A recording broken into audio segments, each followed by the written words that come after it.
You're listening to the unique, motivating, inspiring Gritty Sounds of the best-selling hip-hop group from 2002. The reign of Nappy Roots is by no means over, with fans set to turn out tonight by the thousands to see the alternative Southern rap group at concerts in the park as it continues at Cesar Chavez Plaza. They're right here, guys, and I'm honored to be here with two members of the group who will be on stage tonight. William Hughes, better known as Skinny DeVille. They're looking for me now. And Melvin Adams, Fish Scales. Yes. Oh, thank you so much for joining us today. Thank you for having us. Definitely. Everybody's flying in, so only two of you here so far. Now, when it comes to the music, which everybody is excited about hearing from you all, I mentioned the fact that you were the best-selling group of 2002 when it came to hip-hop, but you had an album that came out just last year. Yes, that's correct. 40. It's the part of our 40 Acres trilogy. Scales and myself and our producer, 808 Blake, did a subgroup of Nappy Roots after we did our album with Organized Noise, nappy.org in 2011. And we just wanted to do something different and kind of change it up a little bit and get a little bit more into what the individuals kind of wanted to do. As a group, you kind of do what the group wants to do. If Ray wants to go to McDonald's and you want to go to Burger King, you still got to go to McDonald's. Right. And so we wanted to do something by me and Scales living in Atlanta. It was a little easier for us to make music that way. And so we just try to just, you know, shake it up for our fans and give them something different than the last 4 or 5 albums we did as a whole collective. Alrighty. Now, right before you all came into the studio, we were talking to some groups that are based here in Sacramento who are really looking to hip-hop as a healing tool for this weekend. We've had a lot of gun violence in Sacramento. Hip-hop often derided as an instigator of violence, an instigator of unrest, and they're kind of flipping the script on that, or reminding people that the script is different. What do you think about that and the power of hip-hop as a message, as a movement? I think hip-hop is a good conduit to get what's going on in the streets, in a sense, or where you're from, out to the masses.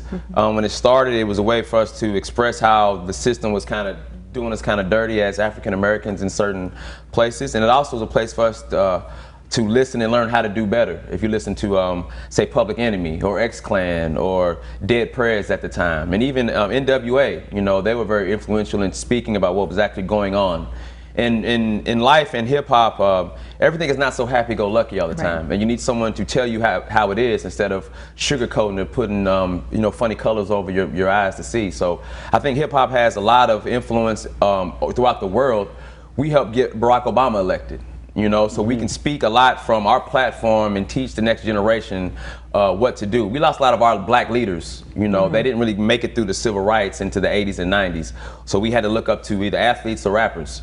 And now we're taking that responsibility back as you get older in hip-hop, as we have in the last 20 years. We've seen a lot of things, and we've chosen to speak on the positive and keep that going versus focus on the negative and dwell on that. So I think there's a place for it, and it's perfect for what you guys are going through to speak on that through hip-hop.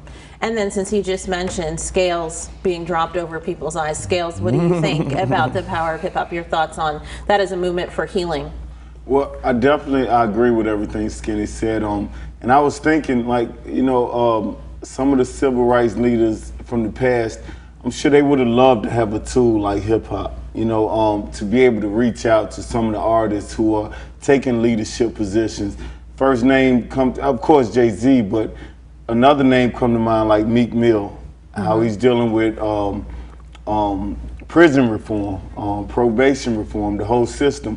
He's able to get his voice out because of hip hop, and he's heard by a lot of the next generation. You know, that's the tool that they listen to. And I like what Skinny just said as far as us taking that responsibility as older artists or older hip hop artists and saying we have older. Yeah, I'm proud of that actually. Seasoned. Because it's not easy getting older in hip hop. So to take on that responsibility of saying something for the next generation to benefit from.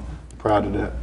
Now, what was attractive to you all about coming? I mean, you've been everywhere performing, you know, over a very long career. What was so attractive about coming to Sacramento for California's, you know, longest, largest running free music festival and getting on stage here? How'd we get you? Well, we have We have a couple reasons to come out here. The beer scene is amazing. They're gonna love that. We have a brewery that we started in Atlanta called Atlantucky that we opened up during the pandemic, and one of our closest friends who we get our equipment from, Craftmaster Stainless, is out here, Rancho Cordova. Okay. So he's a good friend of ours. As soon as I saw we was coming to Sacramento, I hit him up.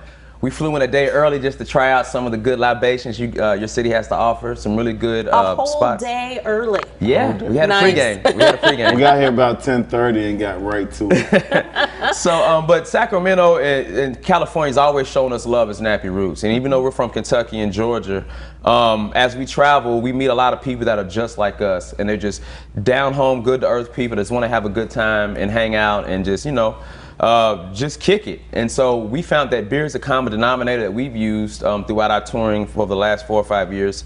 And we just cannot get enough of the opportunities that this city has given us throughout our whole career. And so All right. anytime we can come to Sacramento, we'll do it. Alrighty, you heard that, so they'll be back.